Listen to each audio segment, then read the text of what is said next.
What is up, y'all? Hopefully y'all are having a good, long 3-day weekend. I figured what better way to close out the holiday weekend than to give y'all a quick little episode on Martin Luther King Jr. himself. Hopefully we all know at least a little bit about him, why we have the day off, but I'm going to go into some of the more interesting aspects of him and then also close it off with some of my favorite quotes of his. Some of them I'm sure we have all heard before, but I think that they're always good refreshers. You maybe haven't heard them in a while since you were in school or whatever. And then I also have some new ones that I feel like are not quite as popular, but I think that they should be more popular. So let's just start right off the bat with a quick little Cliff Notes refresher for y'all.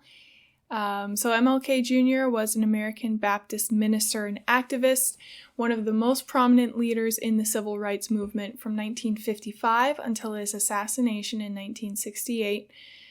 Martin Luther King Jr. advanced civil rights for people of color in the United States through nonviolence and civil disobedience. That was his whole thing. I've got a bunch of really good quotes on how he feels about racial tensions and violence at the end. He was inspired by Christian beliefs and the nonviolent activism of Mahatma Gandhi. He led targeted nonviolent resistance against Jim Crow laws and other forms of discrimination. He was huge on marches. He led marches for the right to vote, desegregation, labor rights, and other civil rights. He oversaw the 1955 Montgomery bus boycott. Later, he became the first president of the Southern Christian Leadership Conference. And then as president of that, he led the unsuccessful Albany movement in Albany, Georgia. He also helped organize some of the nonviolent 1963 protests in Birmingham, Alabama. King was one of the leaders of the 1963 March on Washington, where he delivered his famous I Have a Dream speech on the steps of the Lincoln Memorial. It's a beautiful setup. I highly recommend if you guys are ever in the DC area on the East Coast, go check it out. The civil rights movement achieved pivotal legislative gains in the Civil Rights Act of 1964, Voting Rights Act in 1965, and the Fair Housing Act of 1968.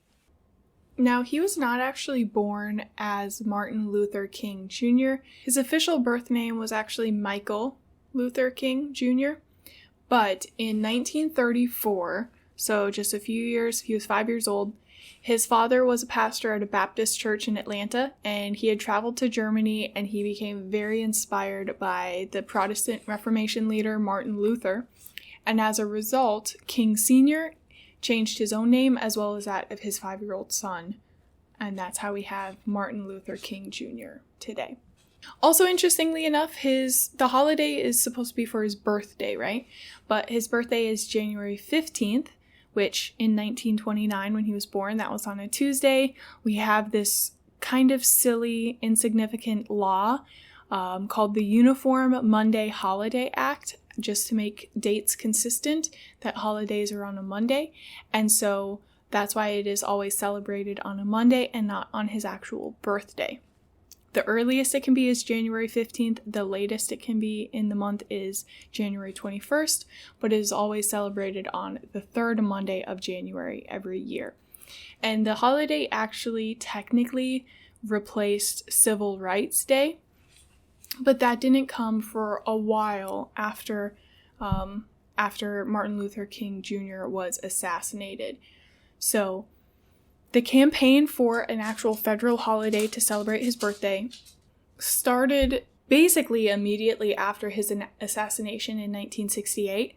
So right after his death, a Democratic representative from Michigan and a Republican from Massachusetts introduced a bill to Congress to make his birthday a national holiday. And the bill first came to a vote in the House of Representatives in 1979. So that's already a good chunk of time after his assassination, but it fell short by 5 votes.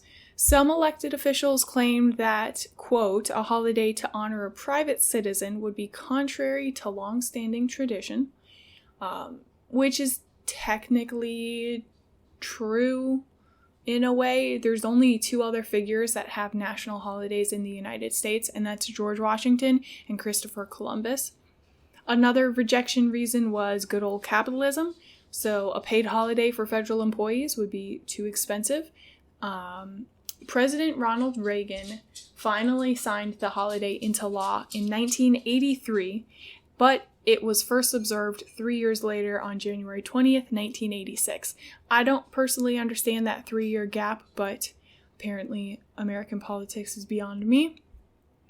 Many states initially resisted the observance because of political beliefs. Some states like Arizona rejected it because he was not a president or an elected public official. Other states just hid it behind alternative names, or they combined it with other holidays. It wasn't officially observed by all 50 states until 2000, which is insane to me, blows my mind. But one of his biggest accomplishments, or at least acknowledgments of his accomplishments, I think would be him earning the Nobel Peace Prize in 1964. If you really boil down what exactly he's remembered for and what makes him like such a great icon and a world leader, was his nonviolent resistance to achieve equal rights for African Americans. And ultimately, that's what earned him the Nobel Peace Prize. He was only 35 years old when he earned the Nobel Peace Prize, and that makes him the youngest man to receive it. Now, unfortunately, in America, we can't have nice things. So, on the evening of April 4th, 1968, while standing on the balcony of his motel room in Memphis, Tennessee, where he was supposed to lead a protest march for some union strikes, he was assassinated by James Earl Ray, an escaped American convict. Now, this was not the first assassination attempt or threat on Martin Luther King Jr., but this one I feel like maybe I very well, probably more likely, I'm going into a rabbit hole of US conspiracy theories here, but you know what? We're along for the ride. So I feel like there's maybe a little bit more than meets the eye with this assassination. Now, he was assassinated April of 1968. James Earl Ray was not arrested until June 8th, 1968. He was arrested in London, England, and charged with the assassination of the civil rights leader, MLK Jr. Now, I think what kind of tips me off to the fact that there might be more to this than just what we present in textbooks in school. I'm gonna read just the backstory, and you tell me if anything sounds a little bit familiar, like something we have heard before in political history in the United States. King was fatally wounded by a sniper's bullet while standing on a balcony outside his second-story room at the Motel Lorraine. That evening, a Remington 30-06 hunting rifle was found on the sidewalk beside a rooming house 1 block from the Lorraine Motel. During the next several weeks, the rifle, according to eyewitness reports, and fingerprints on the weapon all implicated a single suspect, escaped convict James Earl Ray. A 2-bit criminal, Ray escaped a Missouri prison in April 1967 while serving a sentence for a holdup. In May 1968, a massive manhunt for Ray began. The FBI eventually determined that he had obtained a Canadian passport under a false identity, which at the time was, of course, relatively easy. On June 8th, Scotland Yard investigators arrested Ray at a London airport, so apparently we had Sherlock Holmes on the case. Ray was trying to fly to Belgium with the eventual goal, he later admitted, of reaching Rhodesia. Rhodesia, now called Zimbabwe, was at the time ruled by an oppressive and internationally condemned white minority government. Extradited to the United States, Ray stood before a Memphis judge in March of 1969 and pleaded guilty to King's murder in order to avoid the electric chair. He was sentenced to 99 years in prison. 3 days later, he attempted to withdraw his guilty plea, claiming he was innocent of King's assassination and had been set up as a patsy in a larger conspiracy. He claimed that in 1967, a mysterious man named Raoul had approached him and recruited him into a gun-running enterprise. On April 4th, 1968, however, he realized that he was to be the fall guy for the King assassination and fled for Canada. Ray's motion was denied, as were his dozens of other requests for a trial during the next 29 years. During the 1990s, the widow and children of Martin Luther King Jr. spoke publicly in support of Ray and his claims, calling him innocent and speculating about an assassination conspiracy involving the U.S. government and military. U.S. authorities were in conspiracist minds implicated circumstantially. FBI Director J. Edgar Hoover obsessed over King, who he thought was under communist influence. For the last 6 years of his life, King underwent constant wiretapping and harassment by the FBI. Before his death, Dr. King was also monitored by U.S. military intelligence, who may have been called to watch over King after he publicly denounced the Vietnam War in 1967. Furthermore, by calling for radical economic reforms in 1968, including guaranteed annual incomes for all, King was making few new friends in the Cold War era U.S. government. Over the years, the assassination has been re-examined by the House Select Committee on Assassinations, the Shelby County, Tennessee, District Attorney's Office, and 3 times by the U.S. Justice Department. All of these investigations have ended with the same conclusion: James Earl Ray killing Martin Luther King Jr. The House committee acknowledged that a low-level conspiracy might have existed involving one or more accomplices to Ray, but uncovered no evidence to definitively prove this theory. In addition to the mountain of evidence against him, such as his fingerprints on the murder weapon and admitted presence at the rooming house on April 4th, Ray had a definite motive in assassinating King: hatred. According to his family and friends, he was an outspoken racist who told them of his intent to kill King.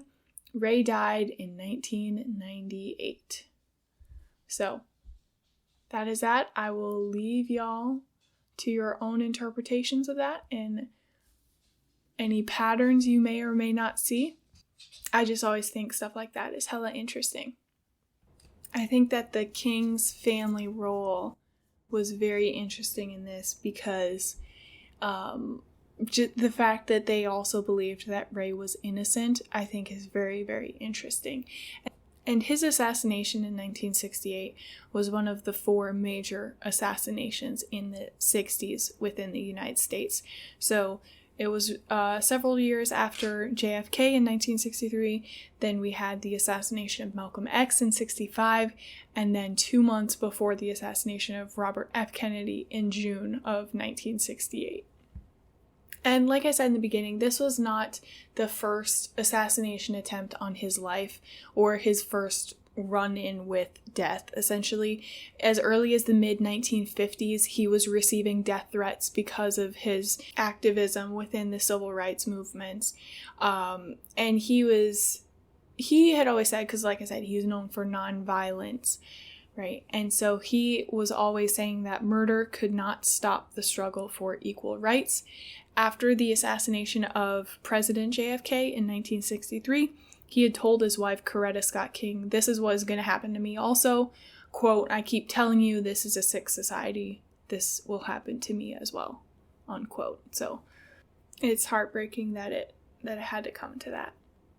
But speaking of his life and his wife, Coretta Scott King, there was actually this last Friday, they released or unveiled, I guess, the new statue in Boston that was meant to honor Martin Luther King Jr. and his wife, Coretta Scott King. It's massive. It's like this 20-foot tall, 40-foot wide embrace statue. I guess it was this like bronze or something. And it's based off of a picture of them, which was actually, it's so sad because the picture is them embracing right after he found out that he got a Nobel Peace Prize. And it's just them hugging each other. And the statue is just 4 arms and like the hands embracing one another, but there's no body, there's no head. So unfortunately, it is getting a lot of mixed reviews because it does not really look like an embrace at all. And it sucks because you know this shit was expensive.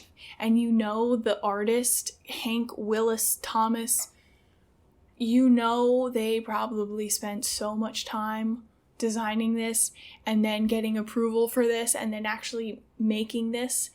and then installing it, all of the things that go into, a massive monument for Martin Luther King like this. But it's not even that it's ugly. It's like, here's the thing. It looks like a giant pee-pee is the issue. It looks like hands holding a massive penis.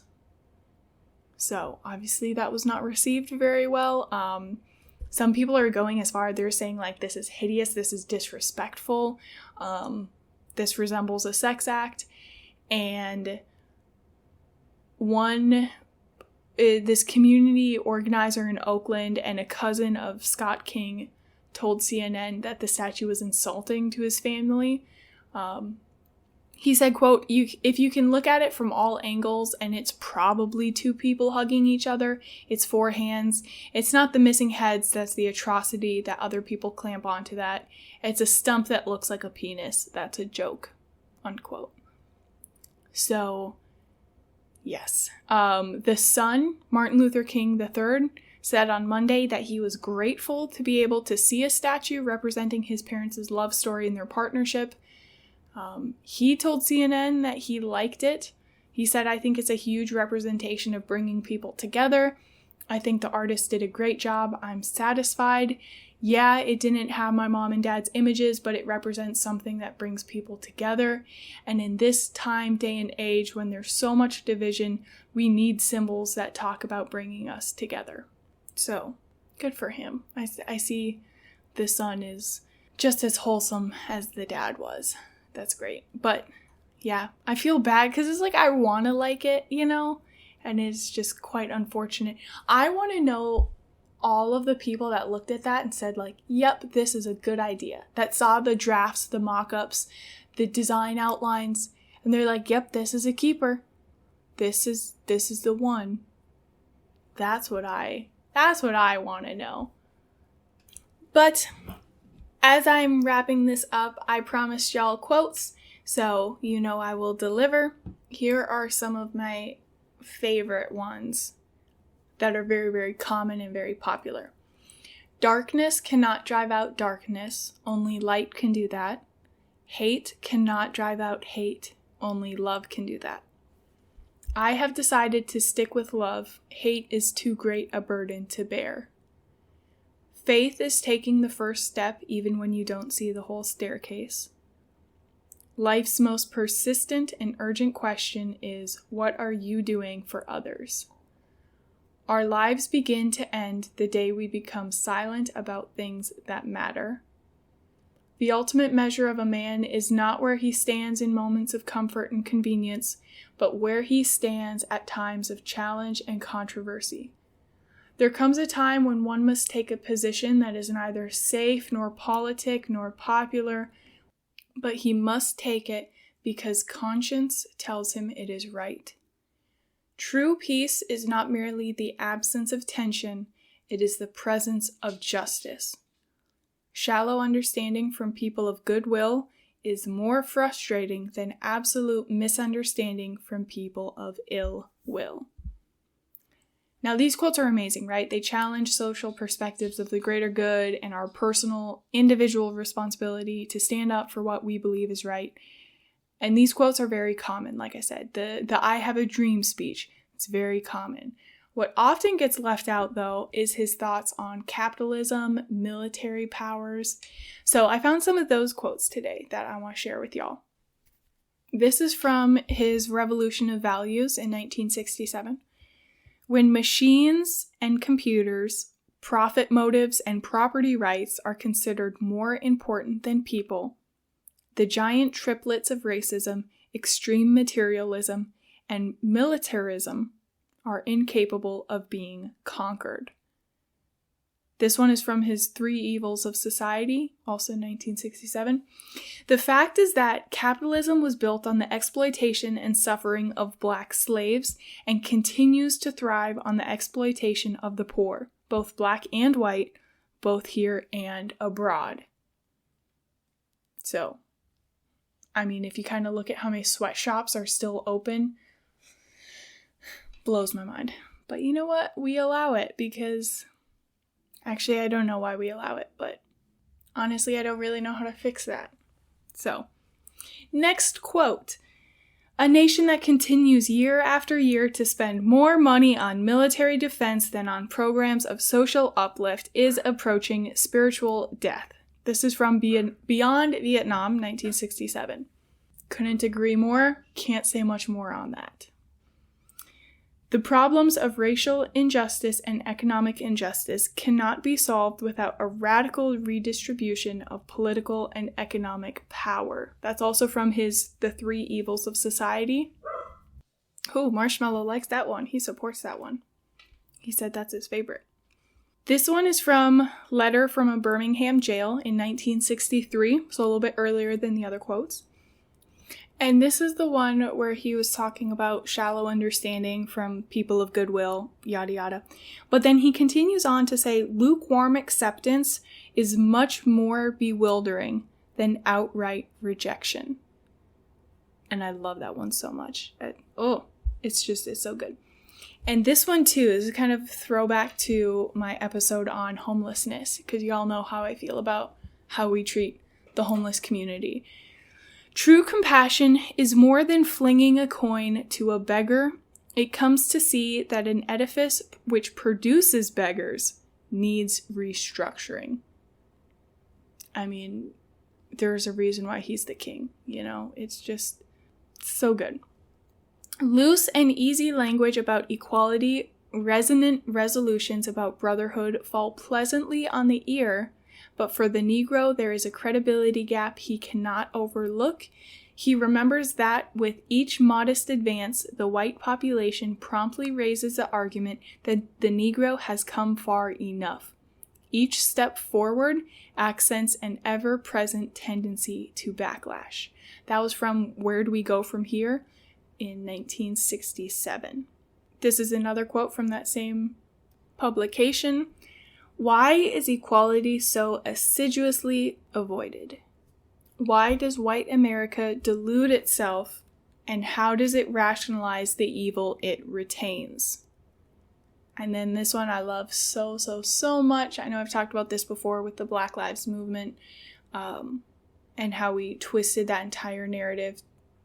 But here's the quote. I think that we've got to see that a riot is the language of the unheard. And what is it that America has failed to hear? It has failed to hear that the economic plight of the Negro poor has worsened over the last few years.